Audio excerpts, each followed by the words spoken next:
plan, describing the initiative as being built on shaky financial foundation.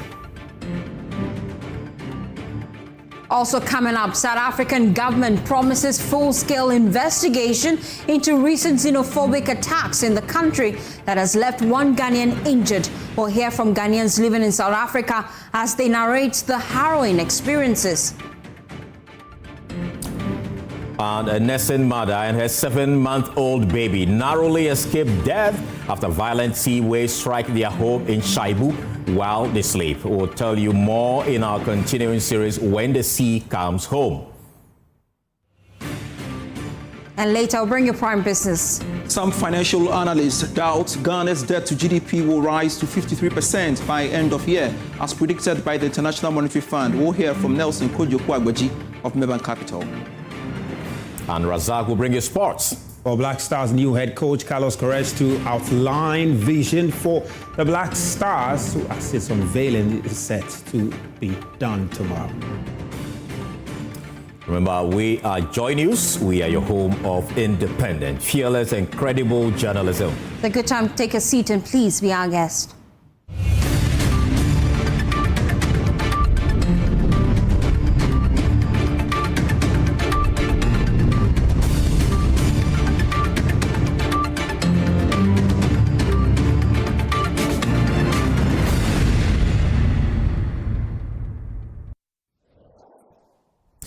Tonight, industry players are warning that persistent power outages could trigger job losses as erratic power supply disrupt production in part of the country. They say the instability is affecting operations and increasing costs, but regulators insist the outages are temporary and localized, and the situation remains under control.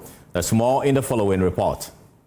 Recent power outages across parts of the country come amid a series of planned maintenance exercises by the Electricity Company of Ghana aimed at upgrading aging infrastructure and improving supply reliability. The Association of Ghana Industry says the impact on businesses is already being felt, with production disruptions driving up costs and threatening livelihoods.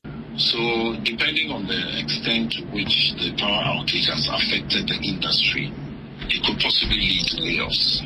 So that's a threat to employment. Unplanned power cuts, they say, are also leading to equipment damage and wastage in production. If we have clear timetables, then production can be planned within the timetable. But when we don't have clear timetables and there are erratic disruptions, then these are the consequences that we face. For residents in affected communities, the outages are hitting even closer to home.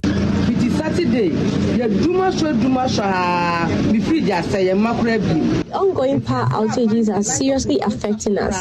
My fridge has stopped working and I've lost cartons of fish because they've all gone bad. Over the weekend, we were without power from Saturday night till Sunday morning, and even after it returned, it went off again until later in the day.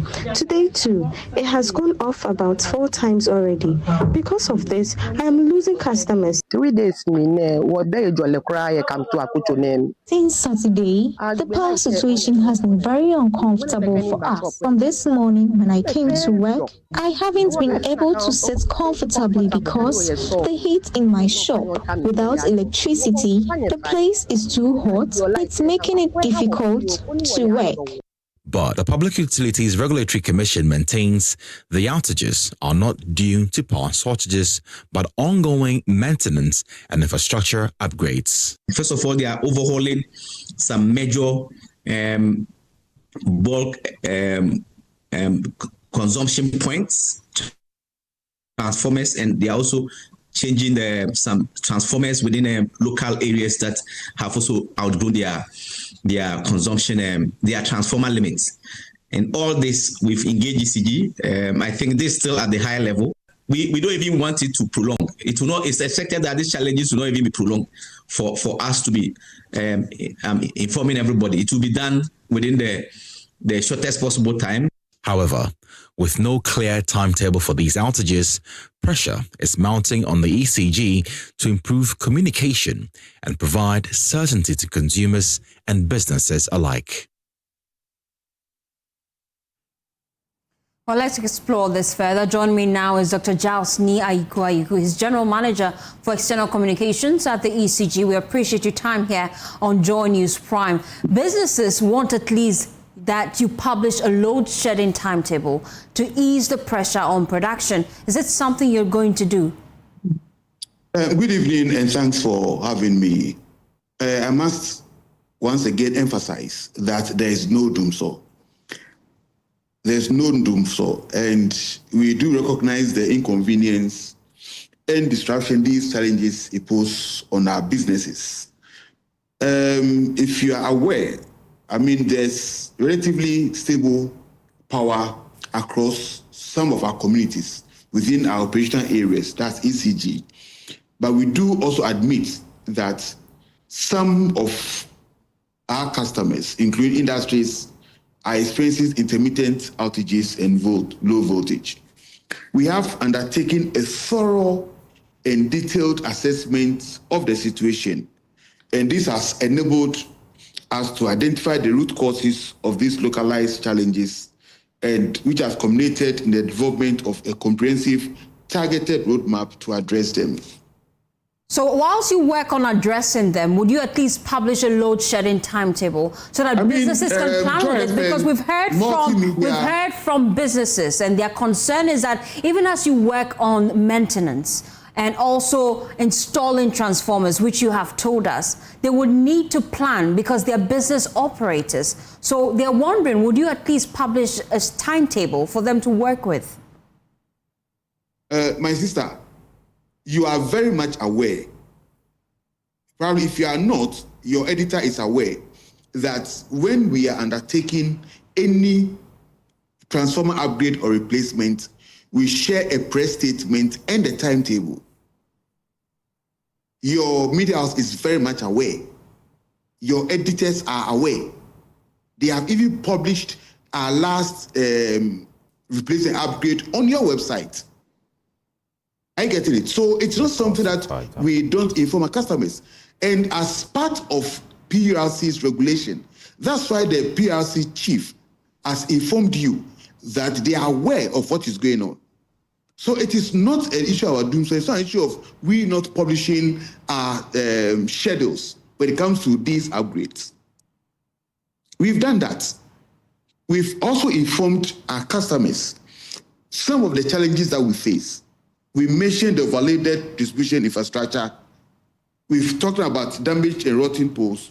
We've talked about vegetation encroachment. We've talked about funding constraints and stored capital projects. We've also talked about transmission grid voltage challenges. We are in the value chain. VRA, the IPPs, generate power. Through Gridco, we get power, got the transmission side of the chain. Okay. And we distribute. If there is no power to support or to generate, how do we get to our customers? Point noted, Doc. We appreciate your time here on JoyNews Prime. Right. Thank you. Ghana National Fire Service has reported a sharp rise in the cost of fire damage in the first quarter of 2026 as the country records significant declines in fire outbreaks, deaths and injuries. According to the service's latest comparative report released on April 21, fire damage costs climbed to 215.5 million Ghana cedis between January and March 2026, a 28.7% increase from 167.3 million cedis recorded during the same period. And my colleague Caleb Ziblim joins me in studio with details of that. What do we know so far about that data? Yes, Carlos. So we know that even though the number of fire incidents has reduced a little bit, last year, the same period, the first 3 months of 2025, we recorded 2,261 fire incidents. This year, we're recording 2,055 fire incidents. So we can see a marginal drop here. Even though we saw this marginal drop, if you look at the costs involved, so when there's a fire outbreak, how much is involved in the damages. So if it's a house, the value of the house, if they are belongings, the value of that. Even though the number of incidents has reduced, the value of damage involved has gone up. Last year, at the same time, we're doing 167 million in damages. This year, we've done 215 million cedis in damages. So it tells you that even though the number of fires has reduced, probably the size or the scale of the fire might have increased this year. That's it for the fire side. If it comes to road collisions or road traffic collisions, we've seen an increase from 144 in the first 3 months of last year compared to 211 this year. And the same picture goes for the number of people who have unfortunately passed away through road accidents. Last year, we did 86 people in the first 3 months of the year. This year, we're doing 130 people in the same period. So there's a challenge when it comes to making sure that even though there are some accidents on the road, people don't unfortunately have to die as a result of that. Thank you so much, Caleb, for those details. Well, let's engage Abraham Amaliba. He's Managing Director of the National Road Safety Authority on the road accidents. The data shows that road traffic collision increased by some 46.5%. What exactly is accounting for that?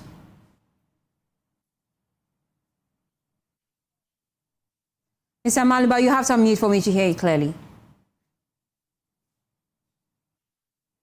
Yes, you can hear me now? Loud and clear now.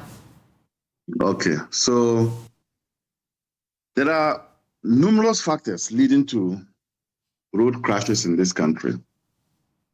Some of them are, not in any order, are driver behavior.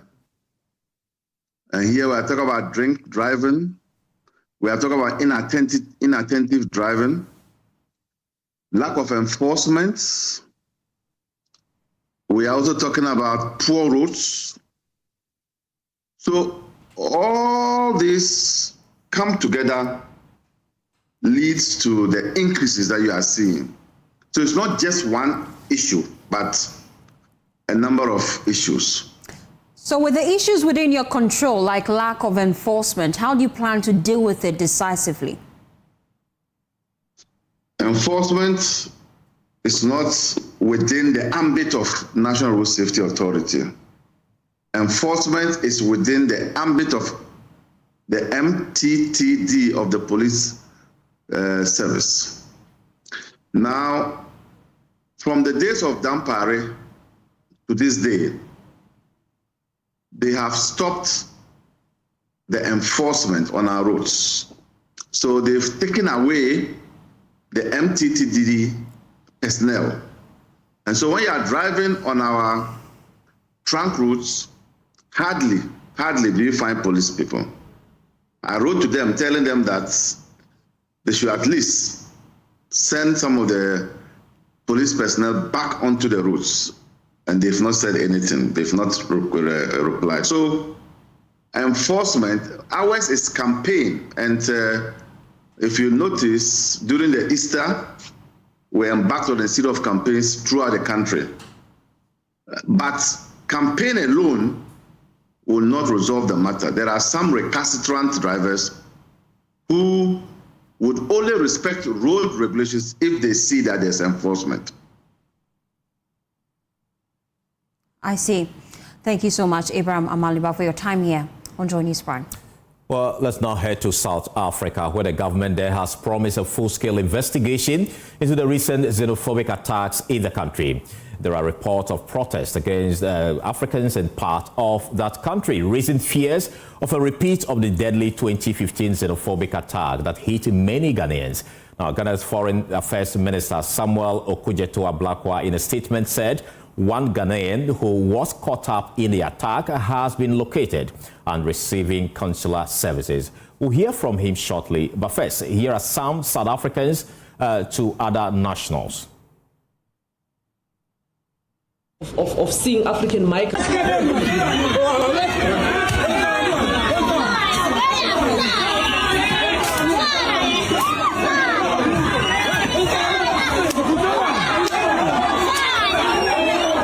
We are fixing this continent. This thing of you guys moving from one country to the other, it's no longer working.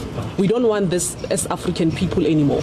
We are tired of seeing African migrants moving all over the world, refusing to fix your own countries. Now we're making it very clear. to you guys, Utitina, we don't want you here. We want you to fix your countries. Now you came here with a traveling document. You came with a passport. You know that you are a visitor, but now you decided to come and integrate in our communities. You know very well that what you have done is wrong. How many children do you have here? We can come to Ghana and do what you're doing. Mepe passport. Eh? Now you are carrying a bucket. It's 11 a.m. You are supposed to be fighting the government of Ghana there to ensure that they are getting things right. No, there's no fight in Ghana. You must fight what they did. Where's your papers?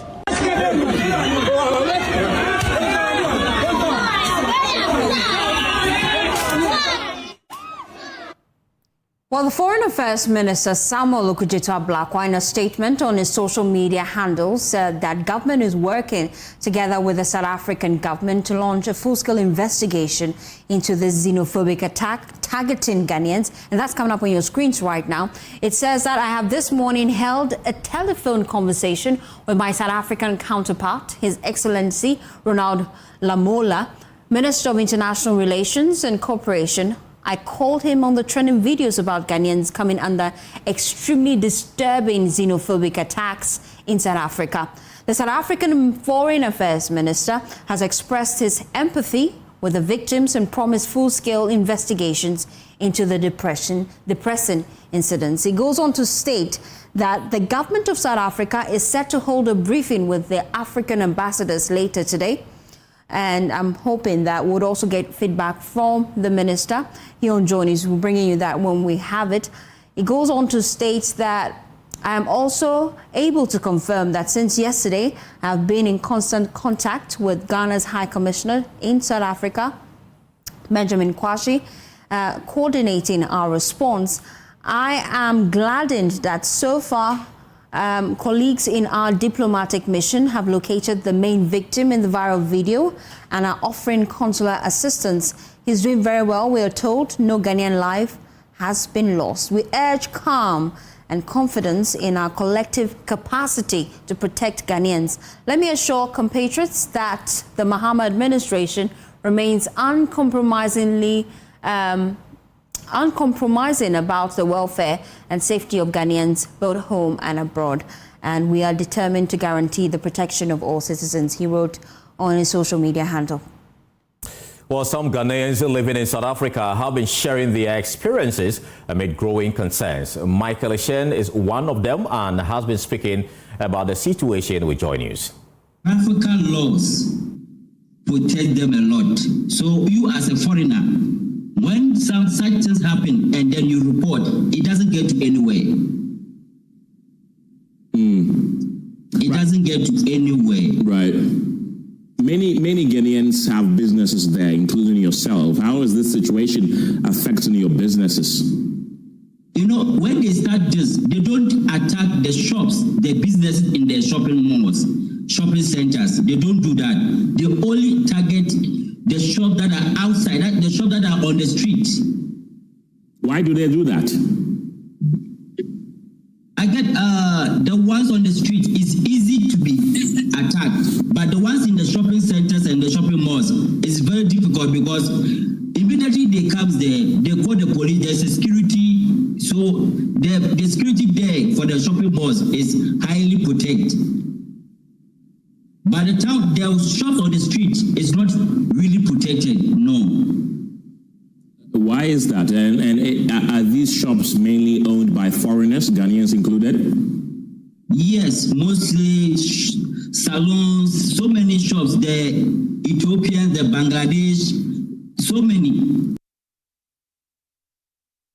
Deputy Ranking on Foreign Affairs Committee of Parliament, Nana Safo-Adjei, joins us on phone for more on this particular situation. Grateful for your time. How do you react to these developments in South Africa? And also thank your listeners.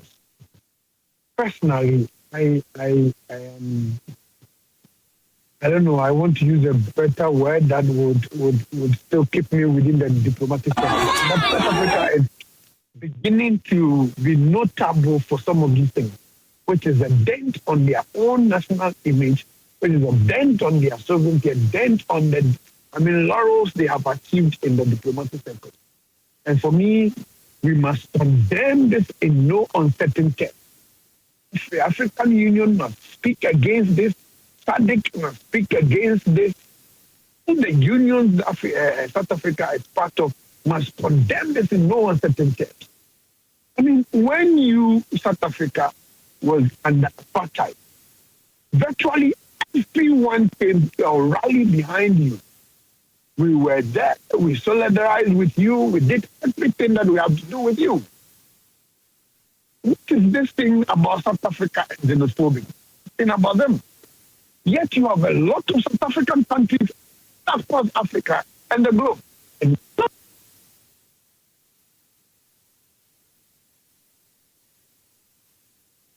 we do to address the issue, bring finality to it because it keeps recurring.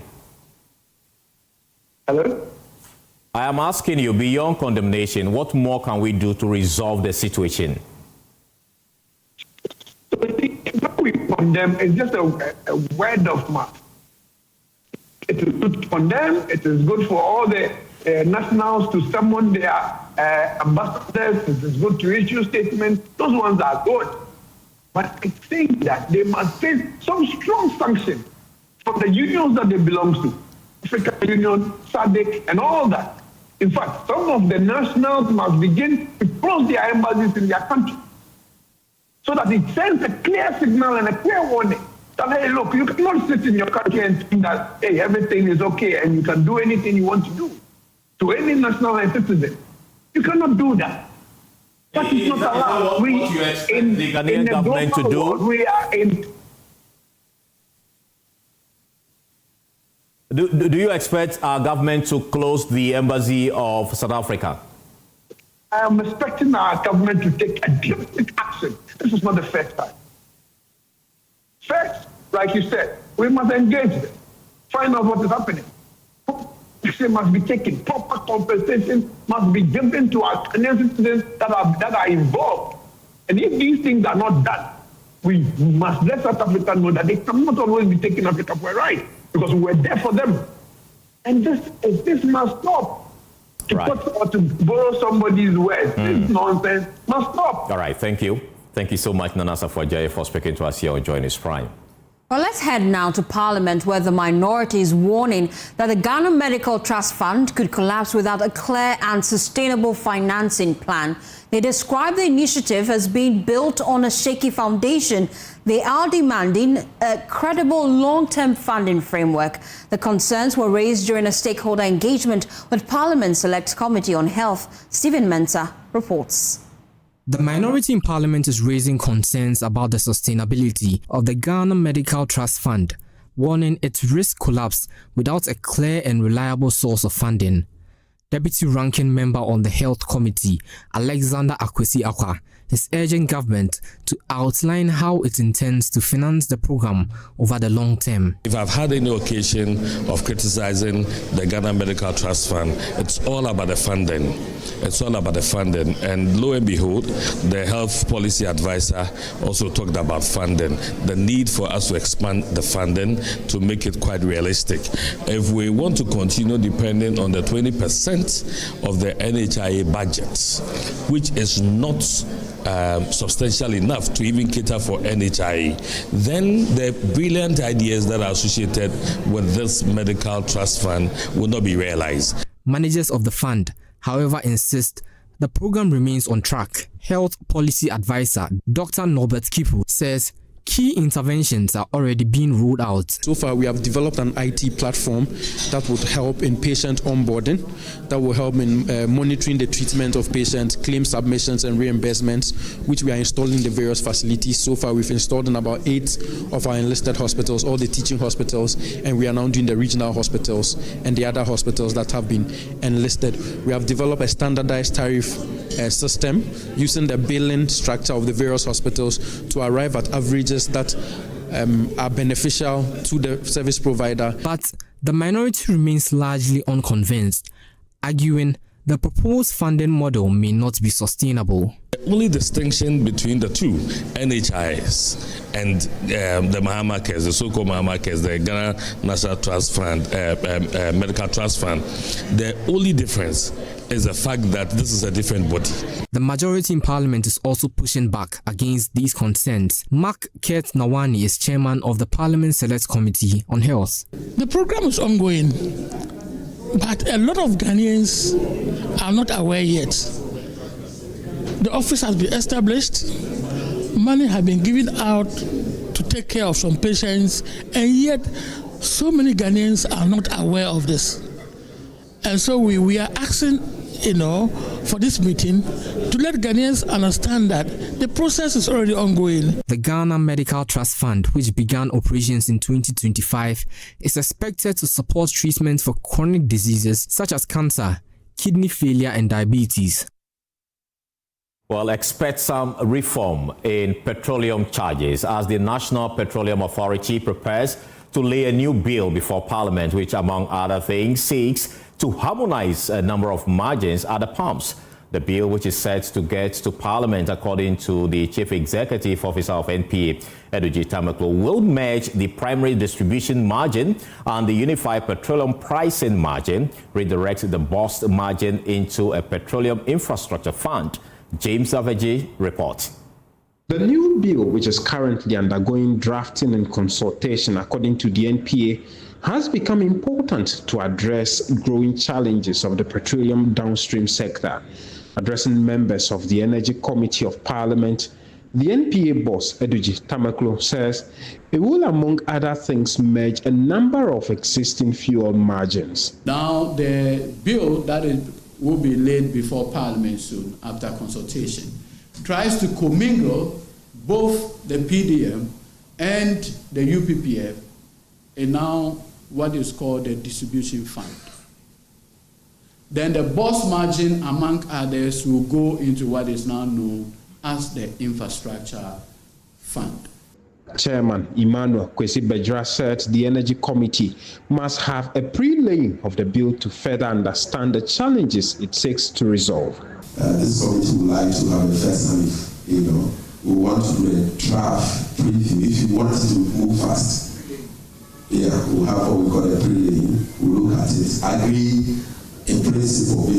Also commenting on some petroleum infrastructure expansion projects, Edugyi Tamaklo revealed that there are ongoing talks for the construction of an additional fuel storage facility in the Western region to improve delivery. When you go to Western region, our total storage facility is not up to 15 million liters. The whole of the West. But where are the major mines? It's in the West. And so now the conversation we are having together with Cabinet is the possibility of building a second CBM that would allow us to move the product better. And because we have only one CBM, when the product even comes, there's delay in discharge. And that also comes with its associated demurrage costs. You're still watching JoyNews Prime. We'll be right back with more after this quick turn. Please stay with us.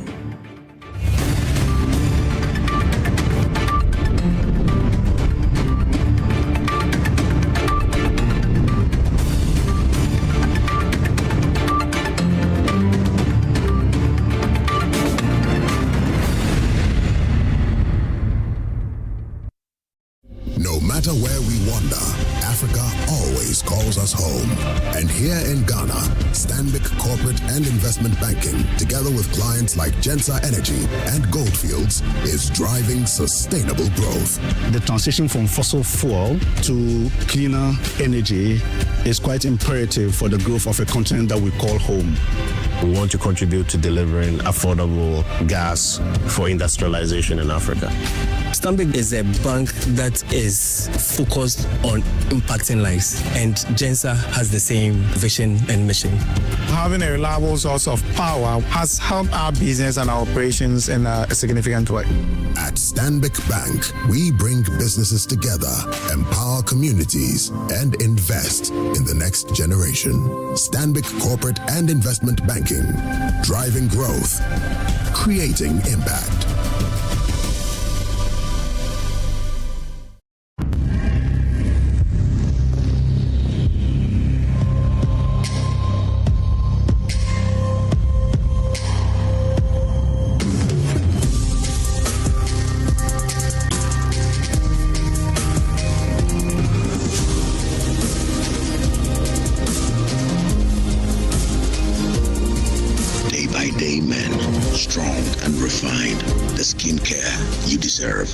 Dream. Hey, Charlie, what number? The malaria really knocked you down, eh? Charlie, no joke. Fever, headache, vomiting, loss of appetite. I couldn't even eat my usual fufu.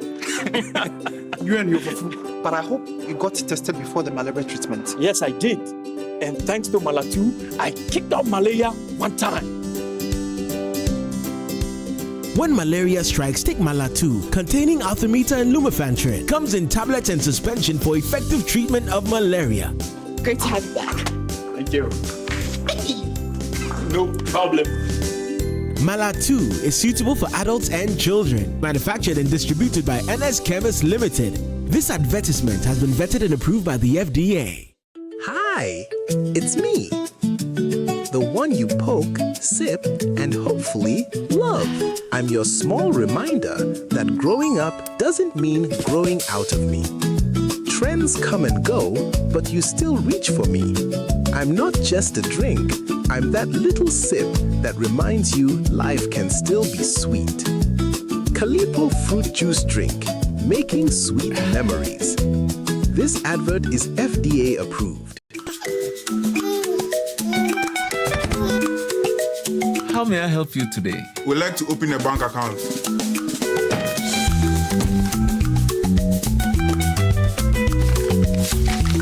Sign here, sign here, sign here, and here. And now you draw direction to your house. I need your thumbprint. And I'll need your birth certificate too. No, I need the original. A lot has changed since you banked like this. So have we. We've made it easier than ever to open an account online and bank on the go through our mobile app, online banking, and more. EcoBank, a better way to bank your way. Sign here, and here. EcoBank, the Pan-African Bank. Another week is here on the greatest of all time show. My name is Giovanni Clip, and tonight we're bringing you talent. Contestant number one, let's bring Baby Girl. Let's bring. You didn't for you. Cut. Oh, there is a leakage. Where's the plumber? For quality and durability, insist on Syntex pipes. If you want quality, this be where you belong. Strong, tough, and reliable. Your perfect match to your trusted Syntex pipe. Syntex pipe, it they carry water, no wahala. Syntex pipe, it they make water they flow. Syntex, and you're strong, and you're tough.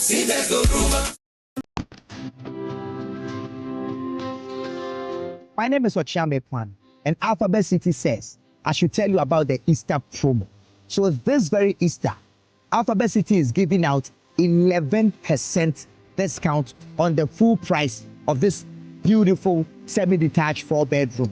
And they are saying that if you are buying within this month of Easter, because of the grace, they are going to give you free solar panels. And I repeat, free solar panels. The Easter grace is available for all. Secure your home with only 20% deposit of the full price of this beautiful home, and it's going to be yours forever. So call 0240-111-119. Alphabet City, the ABC of Home Sweet Home.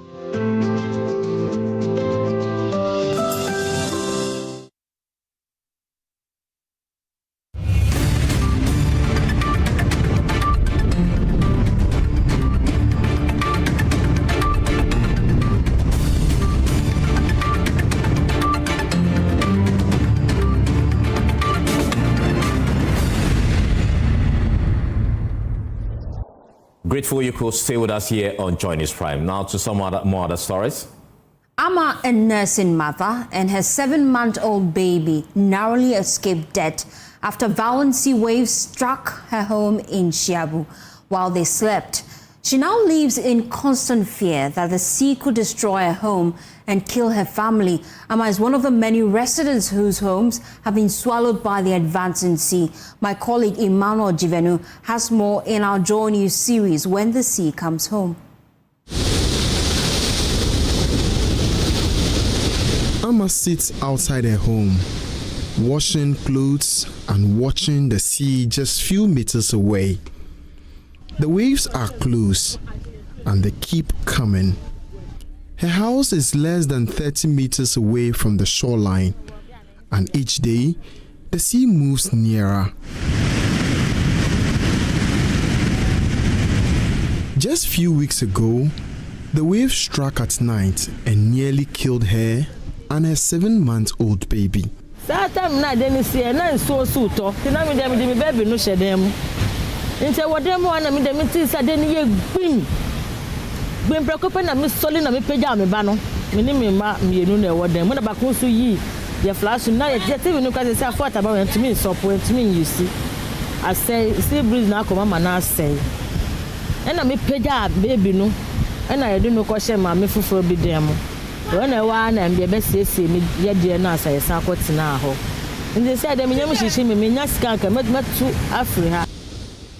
Shiabu is one of the hardest hit coastal communities in Accra. Hundreds of homes have been swallowed by the sea. Some families have left, but many cannot afford to go. We cannot move unless the sea comes before, because we don't have any place and we move. We don't have any place, we will move. Along the shore, broken buildings sit along the edge of the sea. Walls are cracked and foundations are exposed. Some homes are already gone.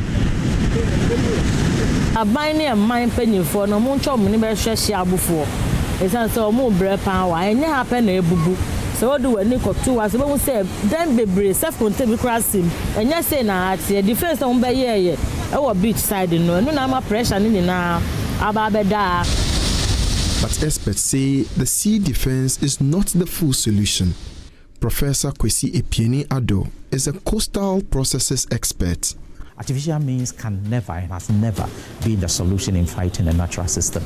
So sea defense are always not a solution. So basically what you've done is that you've transferred the problem from one location to the other. As the sea advances inland, residents of Shiabu are asking for a chance to stay. But with every wave, that chance is slipping away. Emmanuel Jivenu, JoyNews, Shiabu, Accra.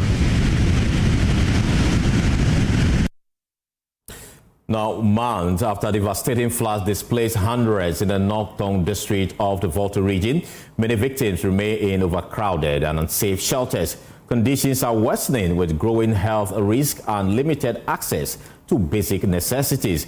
A visit to Mepe, Bato and its surrounding communities reveals a deepening humanitarian crisis. My colleague Ivy Setoji reports in Climate Evidence.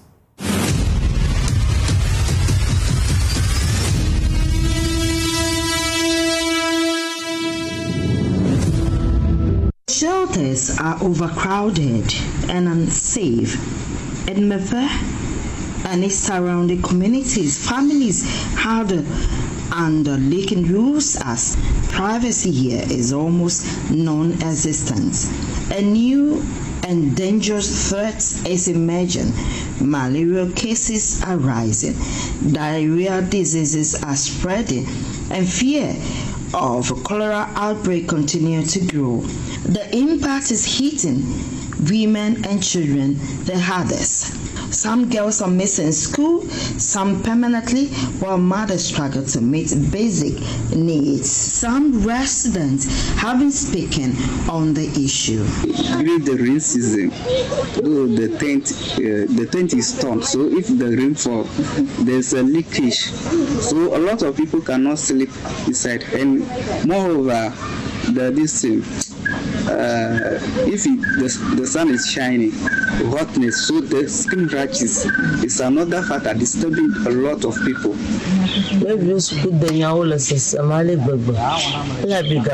The situation regarding my children's education has become deeply concerning due to our financial difficulties. We are currently unable to adequately support their schooling, which has affected their academic performance and regular attendance. As a result of these challenges, their studies have not been effective and they are struggling with their examination. Professor Jirab Albert Yiran, a professor at the University of Ghana, calling for a more coordinated and sustained response, one that prioritizes both immediate relief and long-term resilience. Now, with the current system, if government is going to rebuild, it might take a very long time to be able to build that. So what government could do is to begin to look at a mobile health system where if such an event should occur, they can kick in the mobile health system. Residents are now calling for swift and decisive action to restore dignity, rebuild livelihoods, and prevent future disasters of this scale. Ivy Satoji, JoyNews. This story is brought to you by JoyNews in partnership with CDK and Ghana, University of Ghana Center for Climate Change and Sustainability Studies, with funding from Claire R4I Opportunities Fund. One of the world's rarest crocodiles is under threat along Ghana's Tano River. The West African slender-snouted crocodile has survived for generations under traditional protection, but pollution and habitat destruction are now putting its future at risk. At Agyeman-Rawlings, a new sanctuary project is working to protect both the species and the river. Bono East regional correspondent Anna Sabit reports. In the heart of Ghana, along the Agyeman-Rawlings stretch of the Tano River, lives a ghost, the West African slender-snouted crocodile. Critically endangered, fewer than a handful of strongholds left on earth. One of them is right here in Agyeman-Rawlings. This sanctuary has a very big tourism potential. The West African slender-snouted crocodiles that we have in this Tano River is very rare and difficult to see. But because of the unique tradition we have here, we have a very good population here. And so it provides us with a lot of opportunities to attract tourists and to stimulate the local economy through tourism. For generations, local tradition has been its shield, a secret belief that strictly forbids hunting this reptile. But tradition cannot stop poisoned water, it cannot rebuild trampled nesting grounds, and it cannot hold back time. Without immediate protection, the largest unprotected population of this crocodile in Ghana will simply vanish. So this sanctuary will help to preserve the river and also sustain the livelihoods of the people of Agyeman and then its environs. So now, the Threatened Species Conservation Alliance TRESCOL is doing something unprecedented, establishing a dedicated crocodile sanctuary along this very stretch of the Tano River. Amwa Emmanuel is the founder and CEO of TRESCOL. As you are all aware, we don't have irrigational systems in this country, and so mostly farmers depend on the river to irrigate their crops. And so we are trying to sustain that livelihood by protecting this river. Nanasari Balfour II is the Bamrihini and Tuntuhini of the Agyeman Traditional Council. We are honestly overwhelmed at this initiative. We never dreamt of having something like this in Agyeman that could gather these crocodiles together to attract tourists. So this program is actually a dream come true for us as traditional rulers. For the slender-snouted crocodile, hope has a new address. From Agyeman to the world, the watch has just begun. Anna Sabit, JoyNews. Well, teacher trainees across the country are protesting what they describe as unfair recruitment practices. The Teacher Trainees Association of Ghana says thousands of trained graduates remain unemployed due to limited slots. They accuse government of failing to honor a 2024 promise and are demanding an expansion of the 7,000 recruitment quota. Michelle Latte reports. Chinese Association of Ghana is urging government to expand its recruitment beyond the 7,000 slots announced. President of the association, Nanija Divine, says sharing the limited positions among 3 graduating cohorts is worsening unemployment among trained teachers. In light of the growing crisis and the deepening uncertainty confronting over 32 trained teachers across the country, the Teacher Training Association of Ghana, that is TAG, hereby issue the following demands to the President of the Republic of Ghana and the Ministry of Finance. 1. Immediate expansion of financial clearance. We demand that the Ministry of Finance, with immediate effect, expand the current financial clearance beyond the limited 7,000 slots to absorb, at the very least, all the qualified trained teachers in the system. TAG also accuses government of failing to honor its 2024 campaign promise and is calling for a review of the recruitment process to absorb more trainees. Government made it known that when they come to power, they were going to restore the automatic posting, which I earlier made it known to you that automatic posting was never thwarted by the past government, but rather it is the delay in the posting that was happening in the olden day or by the past government. So the government to come and say they are coming to restore the automatic posting, and now they are having about 2 backlogs in the system, and they are only targeting of recruiting 7,000. It is one that we are being taken for granted as a trained teachers, or we are not being fairly treated. Yeah. Well, still on education, the National Food Buffer Stock Company is assuring senior high schools of improved food supply under the free SHS policy. Chief Executive Officer George Abradu-Otu says efforts are underway to strengthen storage and distribution systems. Speaking during a visit to the northern region, he noted that engaging headmasters is key to understanding challenges on the ground. Martina Bugri reports. The Chief Executive Officer of the National Food Buffer Stock Company was on a tour of northern Ghana to inspect warehouses, visit schools and meet with staffs. During his visit to the northern region, he paid courtesy calls on the Northern Regional Minister, the Overlord of Dabo, and the Lamashina. He also visited Yendi Senior High School and Dabo Technical. Engaging with the regional minister, the CEO, George Abradu-Otu, noted that food supply has significantly improved with no major shortage reported. So far, we are speaking through to type. All the headmasters are grateful. They are complaining that now their problem is space to store the food. A problem that I want to solve going forward. So next year, we won't have any problem.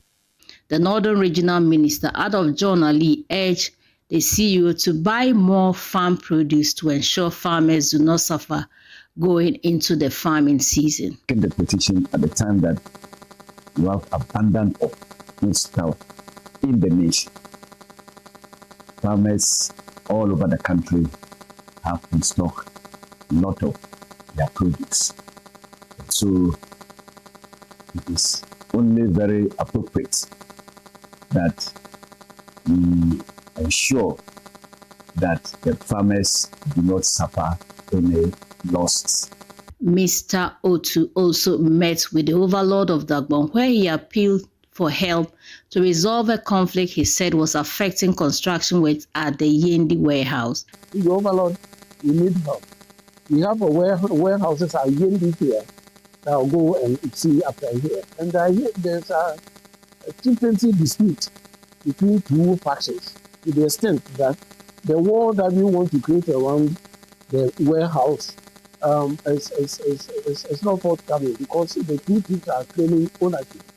So your Overlord, I want to create the indulgence to help us in this region. The headmaster for Yendi Senior High School, Chair Felix Kwame, said throughout 2025 till date, the school has not had any shortage of food. Fine. We haven't complained about food this year. Yeah. We have enough. Yeah. We have enough. Yeah. And, it's even overflowing. Yeah. So I think that is good effort. Yeah. At least you have some peace if you are crediting perishables and managing with that. And there's enough food. Yeah. You manage. Yeah.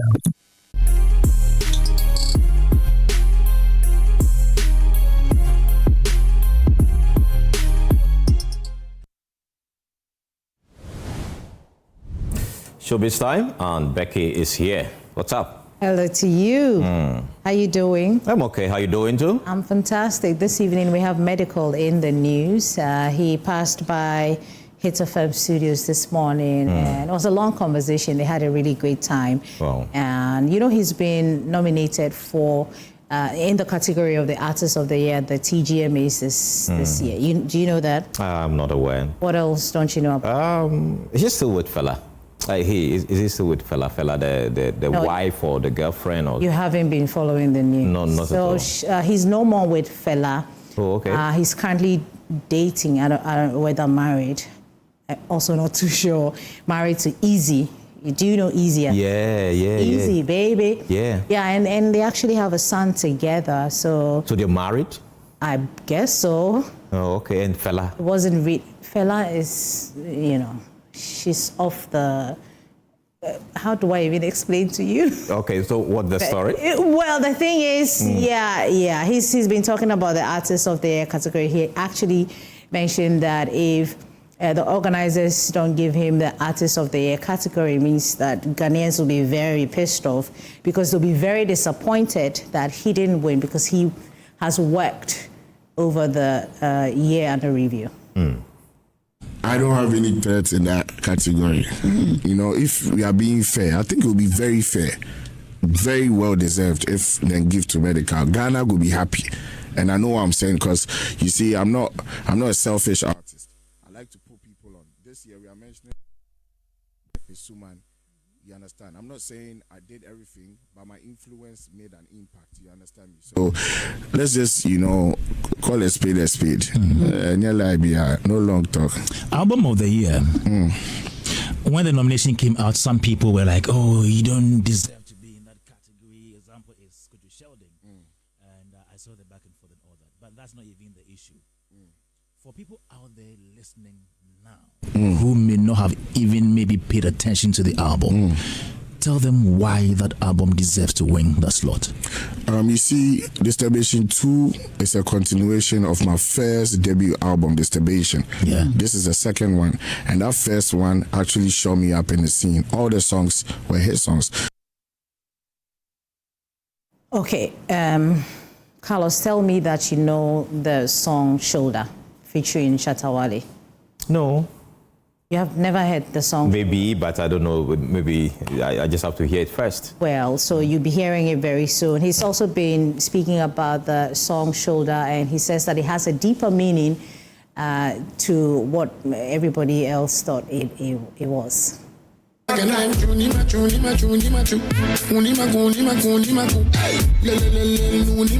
shoulder be deeper than just like a hit song. It be one of them songs that, anytime you play, it will remind you of the Ghanaian culture. It's a Ghanaian sound, you get me? It's not like the normal maybe Afrobeat song you hear and then do Charlie normal. This one when you hear, see this one there where your mommy or from one of people, you understand? Yeah. So that's why that song is very special to me. And big shouts to Lali, big shouts to Dance God. They also spearheaded the whole dance routine and campaign for it. So he took it global. If you check TikTok, they say the white people or they do they dance to West self, they don't understand it. That's how strong and spiritual that song is. So yeah. Wow. You mentioned Lali, then Lali. Oh, Lollipop. Okay. Oh, Lollipop. Yeah. They cannot be American. There we say. Yeah, Lali.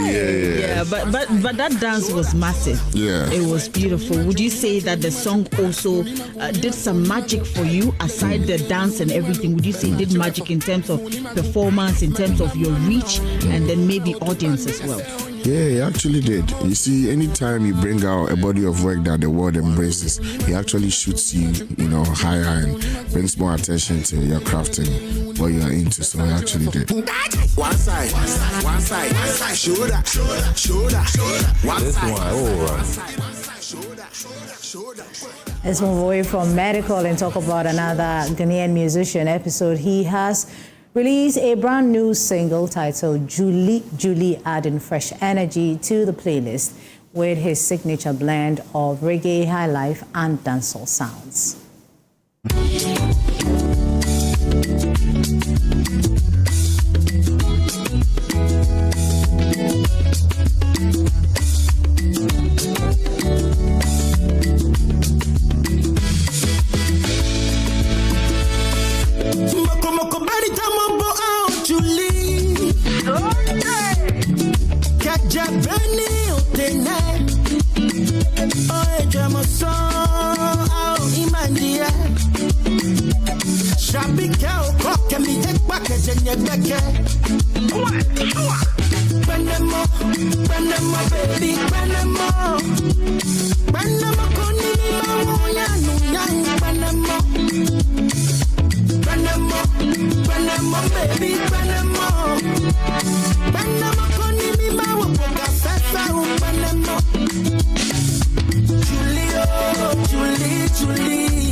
I get in love for my Julie. Julie. Nothing go fit take me from my Julie.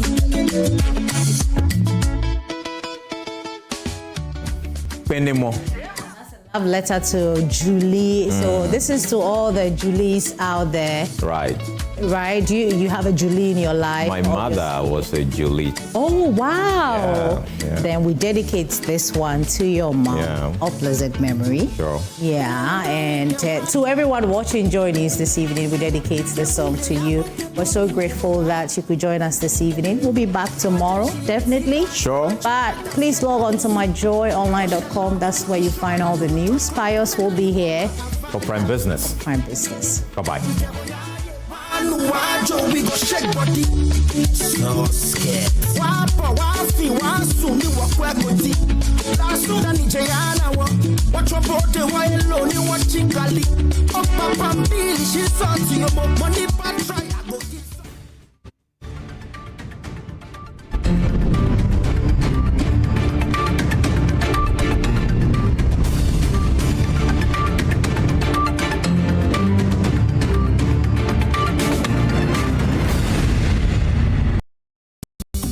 Did you know that Ghana's Children's Act Section 91 clearly says, "No person shall engage a child in exploitative labor." That means children must not be made to do work that deprives them of their education, health, or development. Hazardous work? That is not allowed. Working in stone quarries, carrying heavy loads as kayaye, hawking on busy streets in the scorching sun, being used as domestic servants in homes, or diving into dangerous waters to untangle nets, rowing canoes for hours under the hot sun, and working all day without food or rest.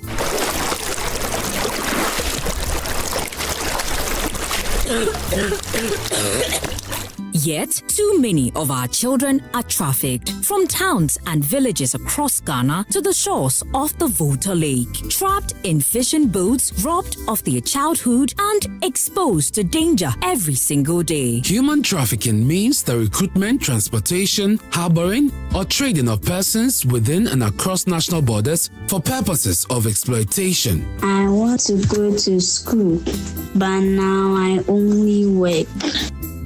This is child trafficking. It is a crime. It is against the law and it must stop now. Parents, guardians, community leaders, protect our children. Report suspicious movement of children and do not give your child away to strangers promising jobs. Together, let's end child trafficking now. This message is brought to you by the International Justice Mission with support from the National Commission for Civic Education.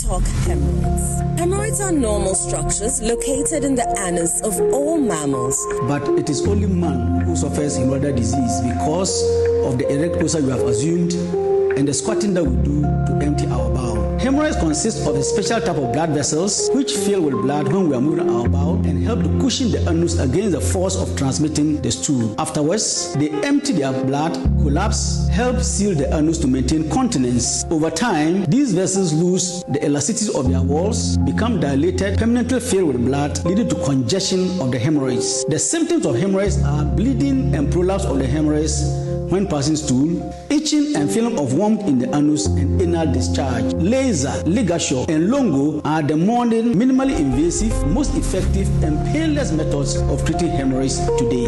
Winterba Hospital, first Ghana Colorectal Center, in to serve a peculiar health need. Seeing choosing the Prentex fabric, I like the color, texture. I chose this design that suits my body type. It means a lot to me to look good in clothes that I wear. I don't care about nobody's opinion. Maso. Prentex.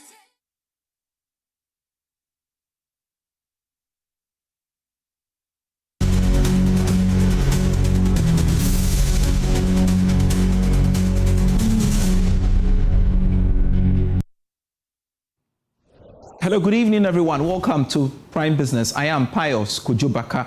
Ghana's debt to GDP ratio will increase further to reach new levels by the end of this year. That's according to the new fiscal monitor report released by the International Monetary Fund. More from George Yafe. The report, which was released on the sidelines of the just-ended IMF World Bank spring meetings, showed that Ghana's total debt stock as a percentage of GDP would increase from the 45.3% recorded in 2024 to hit 53% by the end of this year. It was, however, not clear for now what might be the main driver of the spike. The IMF in their report stated that government debt and interest rate projections are based on the post-debt restructuring scenario. But for some analysts, the development could mean that government borrowing could be going up in the coming months, or the cedi might depreciate further against the US dollar from the current rate of 3.9% ending March this year. We should also not forget about the country's growth rate dynamics, which could also affect the rate at the end of this year. All these developments, some analysts have maintained that it would impact the debt-to-GDP ratio at the end of 2026. Government, on the other hand, has maintained that it is committed to keeping the country's debt at low levels and pushing it to the sustainable band. Now, reacting to the forecast, Head of Finance at Mepe Capital, Nelson Kujoko-Agbeji, said current indicators projections cannot support the IMF forecast. Really, not necessarily so, because I already indicated that government has no intention of, bringing on board new taxes. The only thing they can do is to really look at their expenditure to see where certain expenditures are not of priority to actually cut them.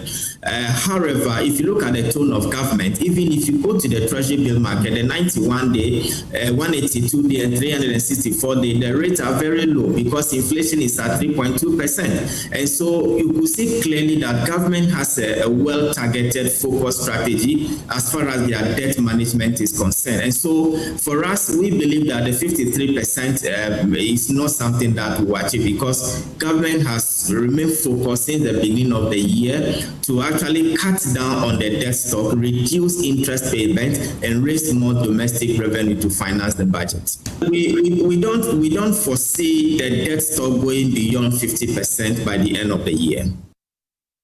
Annual growth in broad money supply decelerated to 16% in February 2026 from 33.1% in February 2025, marking a significant slowdown in liquidity expansion. Details in this report. According to the March 2026 Monetary Policy Report by the Bank of Ghana, this outcome reflected a decline in contributions from net foreign assets, while the contributions of net domestic assets remained moderate, consistent with low liquidity creation in the banking sector. This primarily resulted in a low money circulation, affecting credit expansion and growth in the real sector of the economy. According to the report, the contribution of net foreign assets to overall liquidity growth declined to 5.7% in February 2026 compared to 27.3% a year earlier. The report said this moderation was driven by valuation effect associated with the appreciation of the cedi in 2025, which reduced the domestic currency value of foreign denominated assets. The report also stated that the contribution of net domestic assets to broad money supply growth increased to 10.3% from 5.8% in February 2025. This development was largely underpinned by the increasing net claims on government and other items. More within the capital market, the Ghana Venture Capital and Private Equity Association says it is working assiduously to get Parliament to pass the Limited Partnerships Act by the end of 2026. The Act will govern unique business structures such as venture capital financing for startups. Speaking to Joy Business ahead of the Ghana Venture Capital and Private Equity Association's 2026 conference scheduled for tomorrow at the Labadi Beach Hotel, Amma Jampo, the chief executive of the association, highlighted the need for global regulatory standards to fast-track the growth of Ghana's SME ecosystem. In Ghana, we're a little bit behind a lot of our more mature markets in the ecosystem across the continent, in more mature markets abroad, but we're very much pushing for the Limited Partnership Act to be passed. We're working very closely with the Interagency Committee, with the Ministry of Finance, with the Office of the Registrar of Companies, with Ghana Venture Capital Trust Fund, and of course the Ministry of Finance, which chairs the committee, to move this agenda forward on the legal front. And then of course we're looking at how we can work with our partners like EY, like Deloitte, like KPMG, to advocate for some of the tax incentives that we used to enjoy that have been eroded over time. But we understand that, we are often misunderstood as an industry. With our fund managers, we are extremely disciplined with the technical expertise. Our performance has outpaced a lot of other mutual funds and fund managers that we tend to get grouped together with. So our point is that we are a very distinct technical level of fund management. And so we want a lot of the policies to reflect that and incentivize our investment into the private sector and small businesses that are growing. And so we see that as a fundamental infrastructure that we need to lay before we can actually grow as an industry. The Interagency Committee, chaired by the Ministry of Finance, is pushing and working with us to get this to a certain point. We have a lot of our members who are some of the legal firms, Stafford Law, Endona, and others, who have drafted the act actually. We have a cabinet memo that's ready to go. So we're very much working now to plug some of the legislative gaps with the Ministry of Finance, with parliamentary committees to push. And so hopefully we will see an act, or at least a bill, by the end of 2026. And we're very much pushing towards that with the Ministry of Finance and Ghana Venture Capital Trust Fund. Stakeholders in the insurance sector have begun conversations to get products developed around cybersecurity to protect the digital space. The move is to ensure businesses that operate online are safeguarded in the unlikely event of a cyber attack. Here's a report on an insurance roundtable organized by the Chamber of Commerce and Industries France, Ghana. Insurance Roundtable under the theme Strengthening Business Resilience Through Innovative Insurance Solutions in Ghana aims at highlighting the country's business climate and how insurance can thrive. During the panel discussion, stakeholders believe Ghana's insurance market has developed and is capable of having products to support cybersecurity as a result of the high number of reported cyber crimes on businesses. Here's William Wood of Wood & Associates Insurance Brokers. Cybersecurity is a very lowly patronized product, and it's because people just don't understand it. The multinationals and the large organizations understand what cybersecurity is. When you dump it down and bring it down to your middle level, to your low level, there's no understanding of cybersecurity. Do I believe that the market is ready? Yes. As Shiabu said, we can get insurance even for a spacecraft. But is the market ready to look at the local conditions? Are all the players ready to play their part? Because again, millions are lost. Over 23.3 billion. Is that what you said? Million was lost as reported by the BOG. And this is what has been reported. So imagine the other cases that have not been reported, where we'll be able to actually understand the holistic view of our market. Mohamed Hafiz Isaku of the National Insurance Commission hinted of plans by the regulator to sanitize the industry and introduce innovative products for sector players. As a regulator, the NIC is focused at ensuring that we create an enabling environment that would allow for inclusive insurance to take center stage in a way that will grow the market. So at the start of 2025, the NIC set out as its strategic imperatives 3 main pillars. One of it is sanitizing the insurance market. By sanitizing the market, the aim of the regulator is to ensure that there is fidelity to persons who purchase insurance. Managing Director of the Chamber of Commerce and Industries France Ghana magazine Randolph Pate told Joy Business that such platforms are provided to update members on some regulatory changes in the business environment. So this is actually the first edition of the CCIFG Insurance Roundtable. And of course, as a Chamber of Commerce and Industry, our overall goal is to keep our members updated in terms of the evolutions in local regulation and of course the business climate. So of course, in terms of risk management, we are looking at, first of all, building investor confidence. So we're looking at the insurance sector as one of the, I would say, safeguards for private sector businesses. And this is what our members need to be updated on. We have evolutions in 2026 in terms of the GIPC bill. And of course, how does this impact the private sector?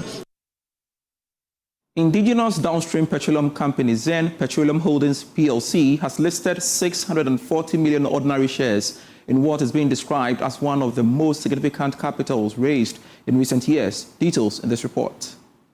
Zen Petroleum Holdings PLC has officially listed 640 million ordinary shares on the Ghana Stock Exchange, marking a major step in its growth journey. The listing comes after a successful capital raise of 640 million Ghana cedis through a book building process with shares offered at 5 cedis each, representing 20% of the company's enlarged share capital. Speaking at the listing event, Managing Director of Zen Petroleum Holdings PLC, William Terrier, described the company's listing on the Ghana Stock Exchange as a significant turning point in its growth journey. Today's listing is not the end of that journey. It is a new phase. It reflects how far we have come and signals our readiness to build a truly enduring Ghanaian enterprise. By listing on the Ghana Stock Exchange, we're opening our doors to the investing public and making a clear statement. Zen is not just a company built by a few. It's a company that is owned by many, and one that contributes meaningfully to Ghana's economic future. He noted that the funds raised will support expansion across the downstream petroleum value chain, including investments in infrastructure to improve efficiency and reliability. As we look ahead, our priorities are clear: to strengthen our position across the downstream petroleum value chain, to continue investing in infrastructure that improves efficiency and reliability, to expand opportunities for Ghanaian participation in the energy sector, and to build a business that is not only profitable but impactful. He also reaffirmed the company's commitment to delivering long-term value to investors while contributing to Ghana's economic development. To our investors, both present and future, we reaffirm our commitment to building a company that you can trust, one that delivers value consistently, and one that Ghanaians can be proud of. Ladies and gentlemen, this is a Zen way. The journey continues, and we're committed to building an enduring Ghanaian enterprise that stands the test of time. With or without William Terrier. Thank you. God bless. The listing of Zen Petroleum is expected to deepen participation on the Ghana Stock Exchange while offering investors another opportunity to tap into Ghana's growing energy sector. Away from that, as Ghana's population surges and housing deficit deepens, pressure is mounting on both government and private developers to deliver lasting solutions. Minister for Works, Housing and Water Resources, Kenneth Gilbert J, says projects undertaken by the state TDC Ghana Limited are critical to narrowing the gap and expanding access to affordable homes. He made the remarks in Tema. Kwame Yanka has more. Minister for Works, Housing and Water Resources, Kenneth Ejay, led a delegation from the ministry on the inspection in line with TDC Ghana's plans for the year, which were presented to him at the start of the year. A visit to TDC Ghana Limited revealed a focused transformation highlighted by head office upgrades and a first-of-its-kind multi-purpose event center in the Tema metropolis, set to function as offices on weekdays and a social venue on weekends. The team proceeded to Community 1 Site 3 to inspect ongoing works before concluding at the Community 26 affordable housing site, where 800 and 120 units respectively are expected to be delivered by end of year. In all, we have about 800 flats, which comprises of 2-bedroom flats. Just few of them are not en suite. The rest are all what we call master bedrooms. Very nicely done. So the MD, I say kudos. Latest by September, the 800 will be fully completed. As we speak, people have started coming in to make engagements to see how they can buy some. So I will use this opportunity to tell Ghanaians that they should start rushing to TDC so that they can also join and write their name and be part of this affordable housing.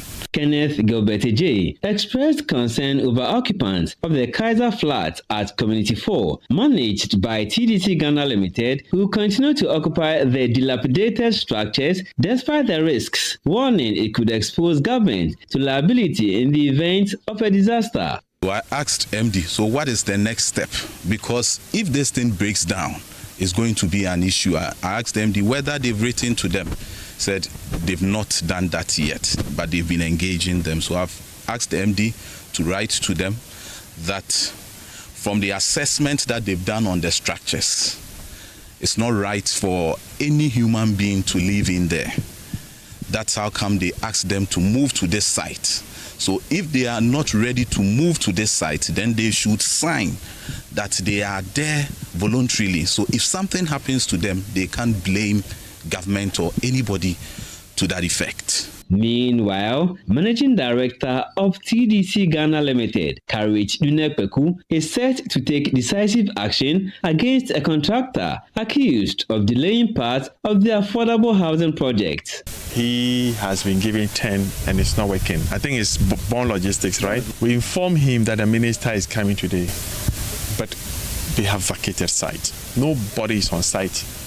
Both here and the other side, they are not on site. We will take some measures according to the contract we have signed with them. Because this is not just one of those contracts, like my minister said, where you think is a government project, I can deliver at will.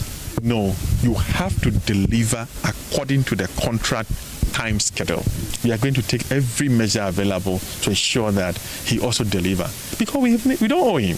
So we don't know why he's not delivering. Beyond the clubhouse, TDC Ghana Limited will begin construction of multi-story development at Community 4, where sections of the Kaiser flat have been demolished. Kwame Yankes reports for Joy Business. A while longer in the Tema enclave because transformer vandalism and other illegal activities are undermining the Electricity Company of Ghana's operations in the Tema region, despite millions of cedis invested in transformer replacement and system upgrades. Kwame Yanka again. Transformer vandalism is taking a heavy financial toll on Tema region of the Electricity Company of Ghana, ECG, with each damaged unit costing close to 200,000 cedis to replace. At least 5 cases were recorded in a single quarter, disrupting power supply and affecting thousands of customers while straining ECG's resources. This comes despite ongoing investments to improve power delivery, as millions of cedis have been spent on new transformers and system upgrades to boost capacity and reduce outages in the region. But illegal connections and vandalism continue to undermine these gains. General Manager of ECG Tema Region, Engineer Emmanuel Ankoma, touches on the worrying trend. We've put systems in place to also go with the distribution transformers. As I speak, last quarter, we were able to replace some to the tune of 3.6 million Ghana cedis. Early this year, we have roughly about 9.5 million Ghana cedis transformer installation projects. The agenda is that we want to free our customers from power outage. And so the transformer project is still ongoing as I speak. There are other ones that we are still about to implement.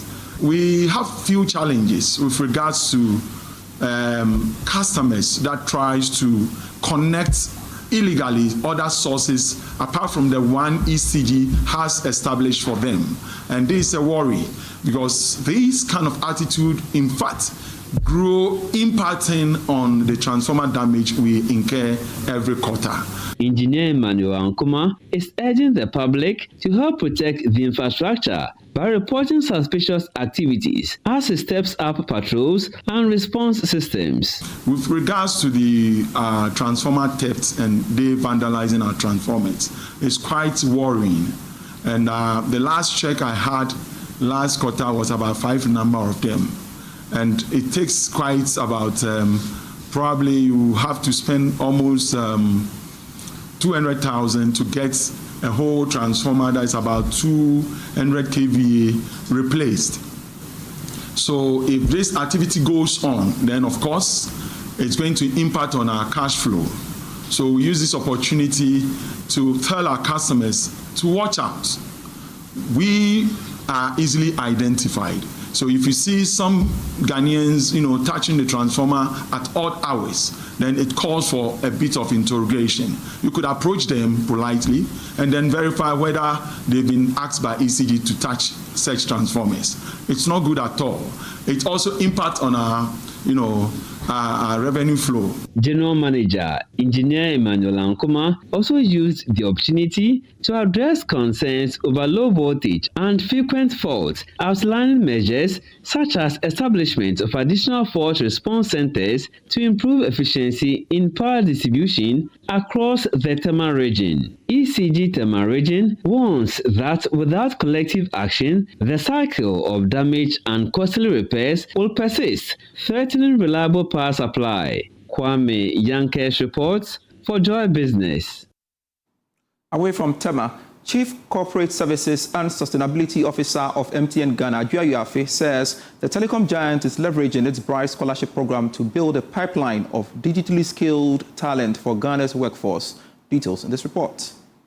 MTN Ghana has expanded its Bright Scholarship Program to cover tuition, accommodation, stipend, and digital tools, while also extending support to teachers to strengthen ICT education delivery. Speaking at the MTN launch with Bright Scholarship valedictorians, Chief Corporate Services and Sustainability Officer Juayu says the initiative is part of a broader strategy to prepare young people for emerging opportunities in AI and digital economy. Bright Scholarship really focuses on digital education, ICT education, because as a technology company, we as MTN want to ensure that we are building the pipeline of, for the future, of potential employees for the future, and we need to ensure that given where we are going now, that the youth of today or those who are graduating from school are enabled to be able to take up jobs that will come in the future. Now we are talking about AI, we are talking about wherever you go, if you don't have digital skills, it becomes very difficult for you to maneuver and for you to work. The University of Cape Coast graduate Abdul Nasser Hartley says the scholarship has eased his financial burden, enabling him to focus on academic excellence and position himself for a career in data science and emerging technologies. The only trouble I was finding was how to cater for my fees. I wasn't really struggling with the academics because I'm someone who loves to study. So the only hurdle was the fees. So once it was taken off, I now had the focus and the sound mind to focus only on my studies. And today I stand here as the best student in UCC because of this help that I received in my studies. Another beneficiary, Sahaku Hamdia, a University for Development Studies graduate, says the program is building confidence, leadership skills, and encouraging more young women to pursue higher education and careers. MTN Bright Scholarship has not only given me financial relief, it has given me the encouragement to study hard. So it's like a form of motivation for me. You are getting this support, so why shouldn't you study? And also I want to be a knowledgeable person. So with that one, it keeps me on track that I have to study. MTN Ghana says investing in education and digital skills remains central to its strategy to drive inclusive growth and support Africa's long-term economic transformation. The coastal stretch of Keta and Anglonga in the Volta region is witnessing a rapid transformation as new hospitality facilities continue to spring up to meet growing tourist demand. Ivy Setoji reports. Once a quiet fishing enclave, the Keta-Anglonga coastline is fast becoming one of Ghana's emerging tourism destinations. The area is attracting a growing number of visitors seeking serene beaches, less congestion, and modern accommodation options. Among the new wave of investment is Beverly View Plus Hotel, located in Tegbi in the Anglonga district.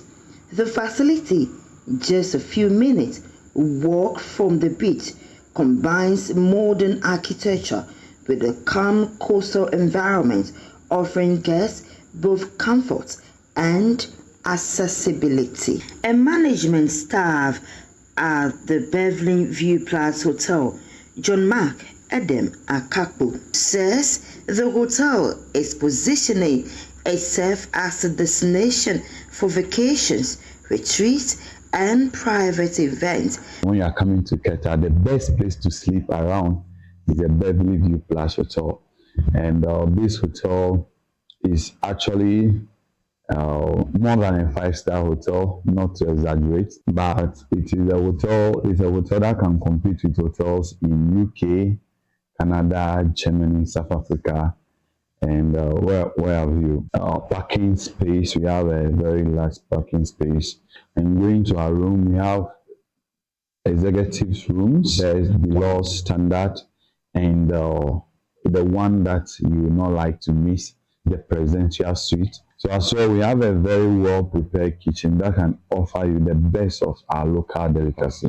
We have a very serene rooftop pub for your weekend getaways. Visitors and clients says the hotel is well organized and suitable for group activities. The standard meets any other hotel in Germany, in Europe, Americas, and all those other places we've been to. In fact, the prices are very competitive. I saw nothing wrong. I'll rate it at 9.99 over 10. But while the growth presents new economic opportunities, business owners say high taxes and multiple statutory permits are putting pressure on their operations. Operators are now calling on government to introduce tax reliefs and incentives to sustain the sector's growth and attract more investment into the area. Ivy Setoji, JoyNews, Tegbi. Thanks for watching Prime Business. I am Pius Kojubaka.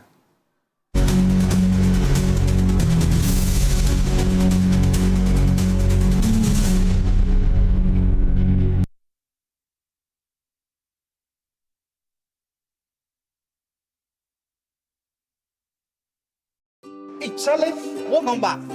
The malaria really knocked you down, eh? Charlie, no joke. Fever, headache, vomiting, loss of appetite. I couldn't even eat my usual fufu. You and your fufu. But I hope you got tested before the malaria treatment. Yes, I did. And thanks to Malatu, I kicked out malaria one time. When malaria strikes, take Malatu, containing artemether and lumefantrine. Comes in tablets and suspension for effective treatment of malaria. Great to have you back. Thank you. No problem. Malatu is suitable for adults and children. Manufactured and distributed by NS Chemist Limited. This advertisement has been vetted and approved by the FDA. Hey, what's up? Life. It's moving so fast. Yesterday I was in class 4. Today I'm almost in JHS. My shoes don't fit me anymore. My voice is deeper. I was watching cartoons, but now they say I'm too old for that. The more things change, the more they'll stay the same. I still love you the same. Come accept that. In a world that keeps changing, Calipo still keeps making sweet memories. I still love it. But I told you to have a sip not to finish. Calipo fruit juice drink, making sweet memories. This advert is FDA approved. Hello everyone, welcome to the Spot Furniture, where we turn your dreams into reality with our exquisite furniture. My name is Ohima Champuma. Let's get started. These section of sofas are one of our best sellers. They are perfect for family gatherings and a cozy movie night. Here in our dining room section, you will find everything you need to host those unforgettable dinner parties. Hello. For those of you who love to work from home or just love a beautifully organized home office space, we have impressive home office furniture just for you.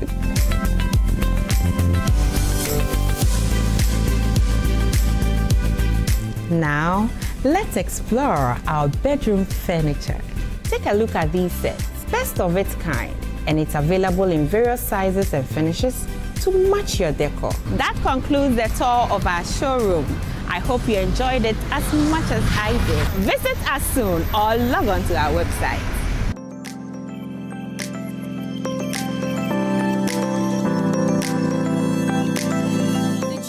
That laser can be used to help diagnose and treat your glaucoma. You can have modern cataract surgery like those done in Europe and America right here at the St. Thomas Eye Hospital. You can have modern phaco cataract surgery, retina detachment surgery, macular hole, and all kinds of laser surgeries done right here in Ghana.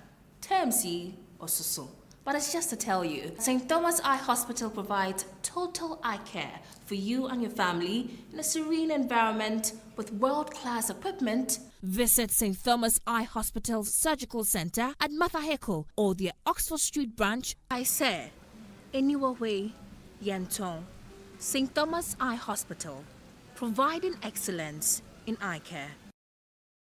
Putting on just the fabric isn't really enough. You have to put on your confidence. I chose this Printex fabric because it symbolizes hope and success because of the color and the texture. Printex. As part of our commitment to financial literacy, we want to help Ghanaians better understand what the Bank of Ghana does. Do you know what the Bank of Ghana does? Let's start with the basics. Bank of Ghana is not a commercial bank. Commercial banks are the ones you and I use. Bank of Ghana is a central bank. You cannot open an account there. You cannot apply for a personal loan. It does not compete for customers. The Bank of Ghana has a clear mandate by law. That mandate is, first, to ensure price stability. Second, to contribute to the promotion and maintenance of financial stability. Third, to promote economic growth and development. Let's briefly look at each one. First, price stability. Price stability means keeping inflation low, stable, and predictable, so the prices of everyday items that you and I purchase don't suddenly rise and make life harder for our households and businesses. Second, financial stability. It means keeping the financial system strong and reliable by supervising banks and other financial institutions, setting standards, and reducing the risk of instability, so money continues to flow safely between people, businesses, and banks.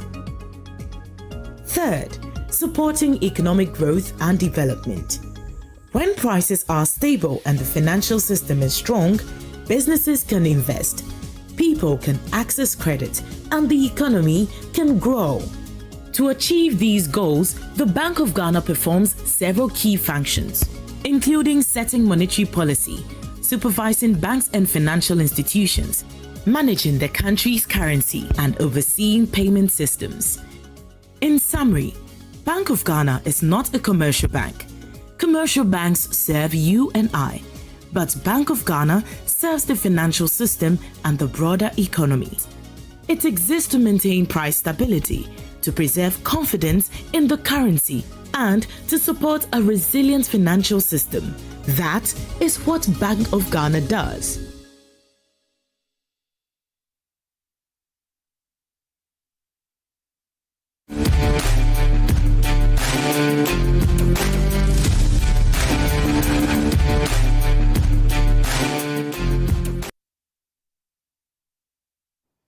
Hi there, welcome to Prime Sports with me, Razak Musbao. Now, ahead of his unveiling tomorrow, Ghana's new coach, Carlos Queiroz, has arrived in the country, well, some 30 minutes ago at the Accra International Airport. Now, my colleague Penty Jijo is on grounds there at the airport where the coach arrived, and he joins me via phone for the latest. Penty, thank you very much. I mean, tell us how long ago the coach arrived in the sun, some 30 minutes ago, and which officials were there to receive him?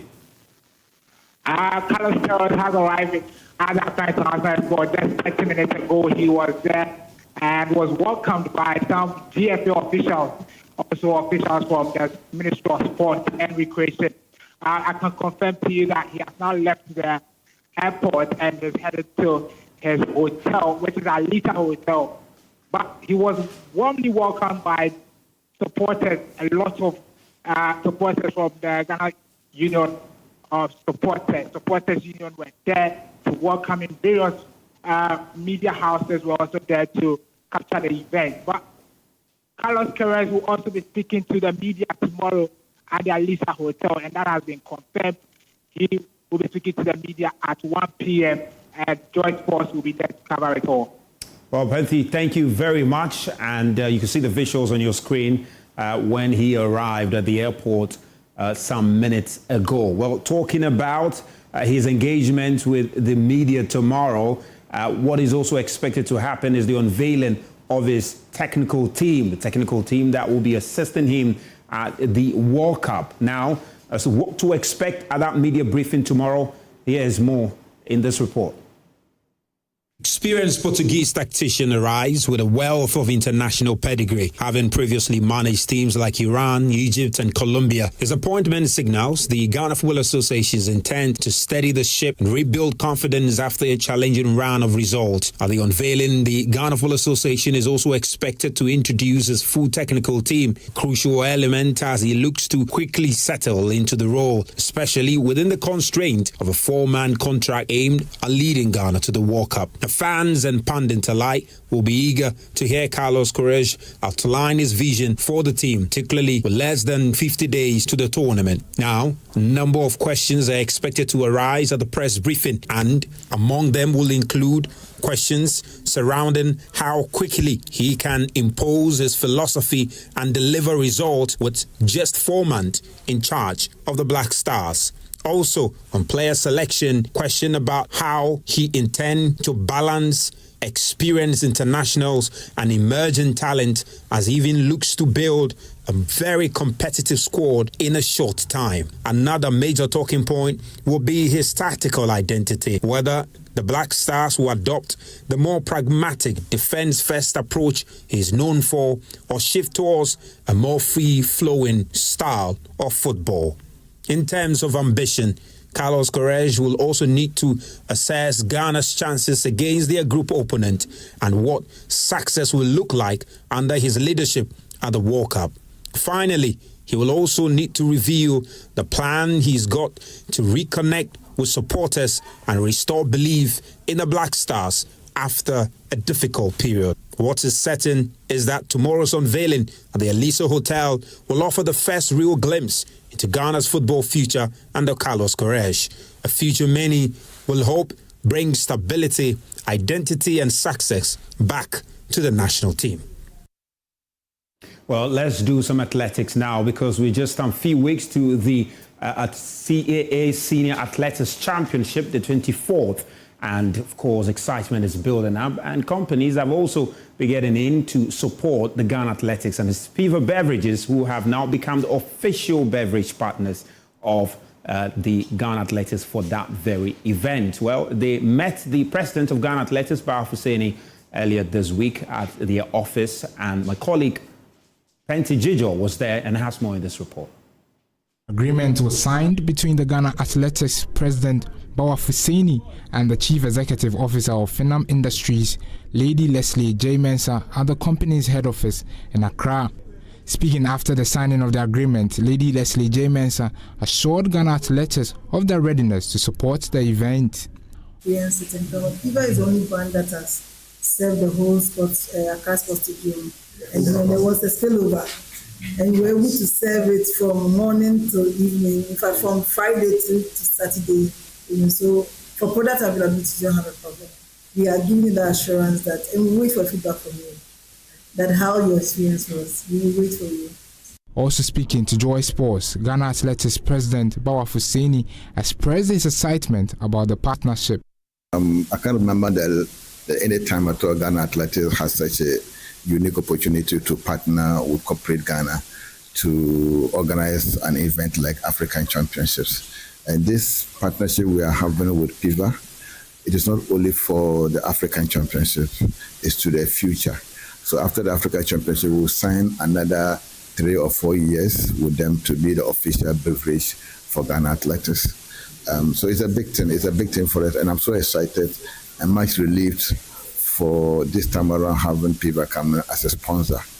More especially when we are moving towards World Cup, and every single sponsor in Ghana here is moving towards supporting Black Star preparation and participation of the World Cup. So it's a huge thing. Board Chairman of Finam Industries, Frank Agyeman-Rawlings, explained the details of the partnership with Ghana Athletics. So today has been a very momentous day where there have been an MOU, that's Memorandum of Understanding between Finam Industries and Ghana Athletics Association for the forthcoming 24th CAA Senior Athletics Association event slated for the 12th to the 17th of May, where PIVA is partnering Ghana Athletics Association to provide exclusivity for water, beverages, and dairies for the athletes all over Africa. PIVA stands for quality, PIVA stands for discipline, and I think athletes, that's what they're also noted for. So we decided to partner, and beyond this partnership, we also want to be the official beverage and water sponsor for the Ghana Athletics Association going forward, because I believe that majority of the corporate organizations' interests are always in football, as we all like football. But I believe that if we push a little bit into athletics, there's enough that they can also give Ghana.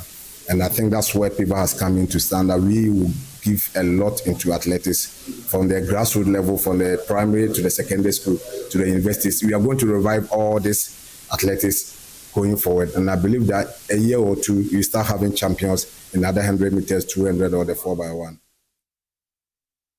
PIVA Beverages is now the official beverage sponsor of the 24th Senior Athletics Championship, scheduled to take place at the University of Ghana Sports Stadium from May 12 to 17 in Accra. Reporting for Joy Sports, Penti Jijo, Finam Industries.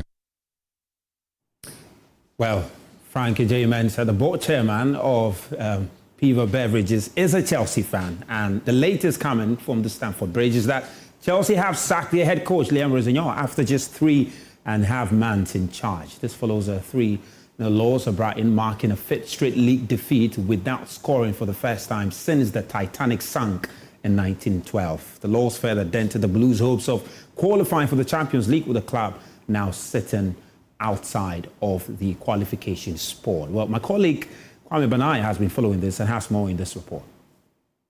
Rosignon signed a 5.5-year deal after arriving from French club Strasbourg, also owned by Chelsea co-owners Todd Boehly and Clearlake Capital. But he managed just 11 wins in 23 matches across all competitions, and Tuesday's 3-0 defeat at Brighton was Chelsea's 5th consecutive league defeat without scoring, the club's worst scoreless run since 1912. Rosignon described the performance as indefensible and unacceptable after facing angry chants from Chelsea's travelling supporters on the south coast. The defeat led to the Blues slipping to 7th in the Premier League, 7 points behind Liverpool, who occupied the 5th and the final Champions League spot. According to reports, Bournemouth manager Andoni Areola, Fulham head coach Marco Silva, and former Dortmund boss Edin Terzic are under consideration as possible replacement for Rosignon. Areola announced last week that he will leave Bournemouth at the end of the season, while Silva's contract at rivals Fulham is due to expire in July. Terzic, meanwhile, was under consideration by Tottenham to replace Thomas Frank when the Dane was sacked earlier this season. Callum McFarlane will take over as interim manager until the end of the season.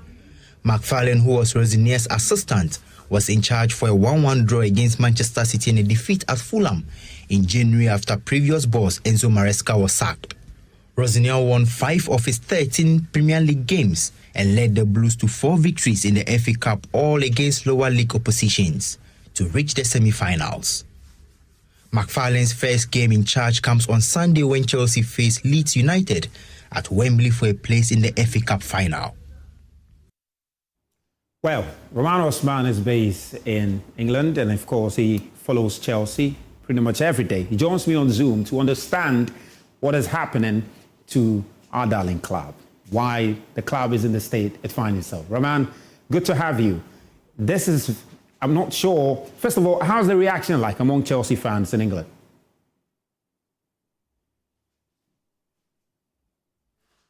All right, if you can unmute yourself. Ms. Val, it's a pleasure to join you. I always tell you this. The feeling is that, a lot of Chelsea fans are excited. From Ongo, I don't think the appointment of Liam Rosinia was one that really shook the foundation of Chelsea in any way. A lot of the fans were hoping for a big name. Before he got the job, there were big links to some managers that had done maybe like crazy work or won big things, won the Champions League, won the Premier League and stuff like that. But it didn't happen. And when he came, actually, he started very well. A lot of people forget that. He qualified the team to the Champions League round of 16 by beating Napoli. That was huge. Before he came, Chelsea were struggling to get to the Champions League knockout stage because under Maresca, they were struggling to win games in the Champions League. So that was flipped by Liam Rosinia. And Liam had already been prepared for the Chelsea job by the owners when they took him to Strasbourg. So the idea was to groom him gradually. But Maresca fell out with the owners, and that meant they had to bring Liam in way earlier than he should have. And Chelsea fans just didn't have that. The results didn't prove that. And the club are losing money and will lose a lot of money if they don't make Champions League football. So essentially, they had to swallow their pride and fire him. But where does the club go from now? Try to find a new manager who will come in and get the team to try and win something massive. I know that last season, Enzo Maresca won that, how do they say this?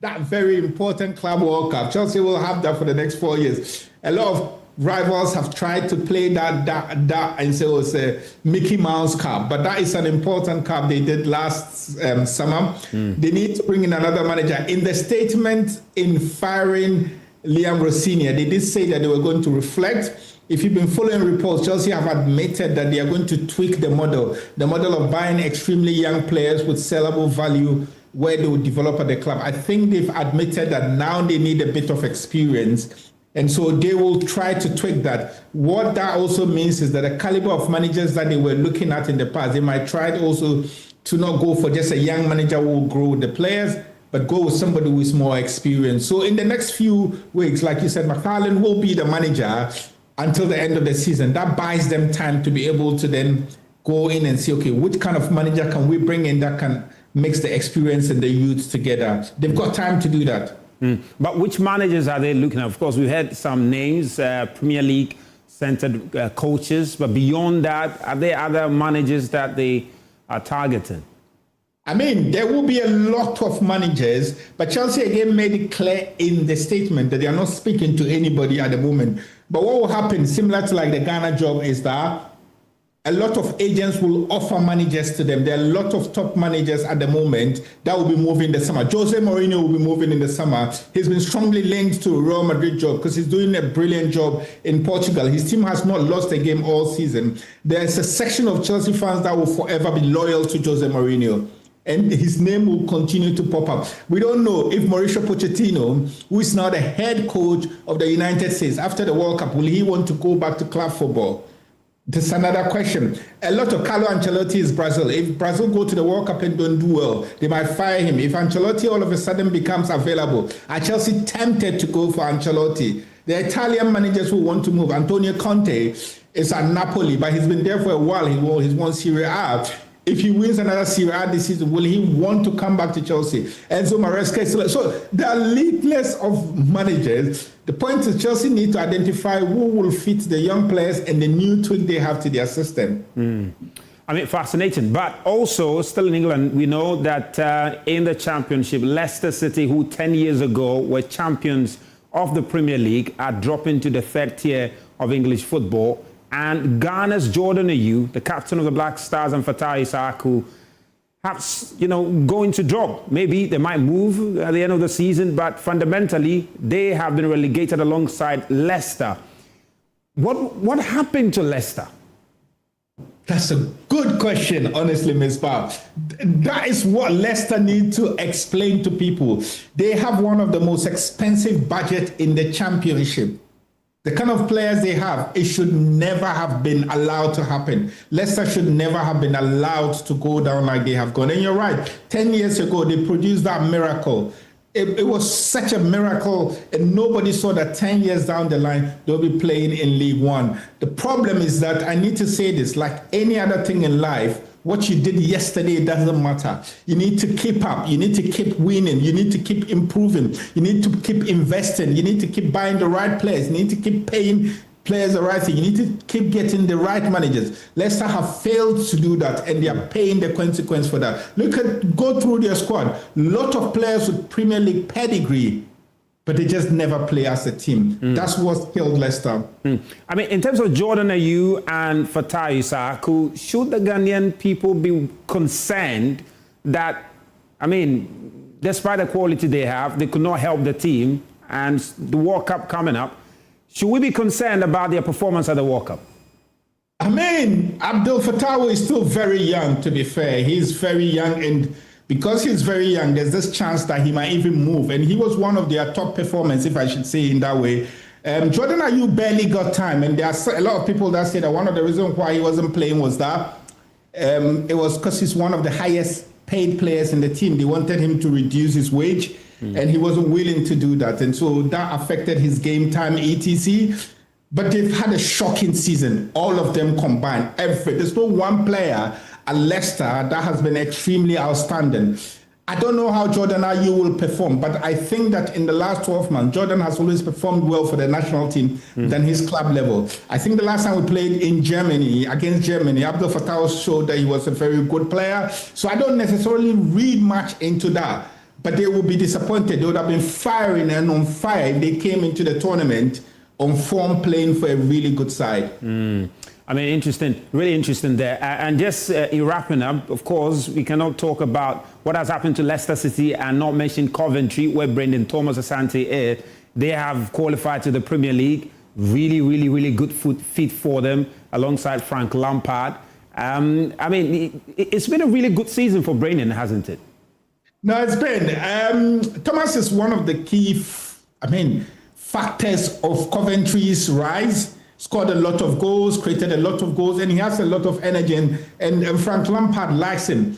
I don't think he's quite as popular in Ghana as other players, mainly because he's more seen as, British Ghanaian instead of a Ghanaian British. But he's a good player, he's a good outlet to have, and he's literally the opposite of Abdel Fattah and Jordan Ayew. While they are going down, he's actually climbing. So his pace and his form and his confidence, football, for me, a lot of people don't talk about this, but football is about confidence. When players are not confident, they think a little bit less faster than those who are confident. And I'm looking forward to seeing how Brendan Thomas Asante will play at the World Cup, because he's shown so much at club level. And just like Antoine Semenyo, whenever he comes to the national team, he's not really able to replicate that properly. So I'm looking forward to that kind of performance, because if you qualify for the Premier League, you should be in some really good form and confidence. Well, Roman, thank you very much. Really appreciate your time tonight. And that's Roman Osman, based in England there, of course, following Chelsea and reporting for The Sun. Well, that's all we have for you tonight on Prime Sport. Thank you very much for your time. Tomorrow, 1 p.m., we'll be at Lisa Hotel, bringing you live coverage of the Black Stars head coach, unveiling. And, of course, we'll be there to ask him all the questions that needs answers.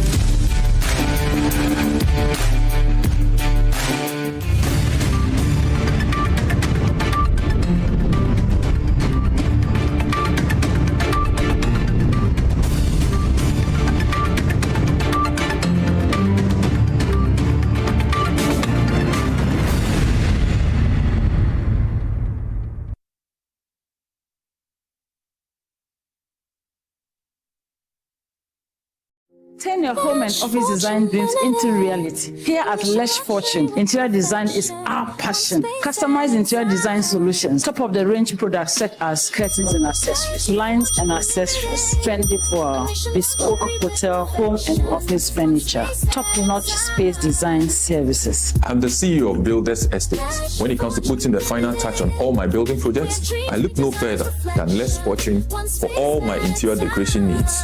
They bring your ideas to life. Turning your house into a home takes more than just accessories. You need beauty and elegance, and the expertise is very important. That's why I choose Lesh Fortune Limited, because they have experience. Yes, indeed. With our many years of experience, we would excite you. So make that call now. Call us on 0244-265588 or 0302-811163. Lesh Fortune Limited. Lesh Fortune Limited, unleashing luxury with perfection, one space at a time. Lesh Fortune Limited. Hey! Is your tech holding you back? Feeling lost in the maze of outdated gadgets? Relax. Come with me to Configure.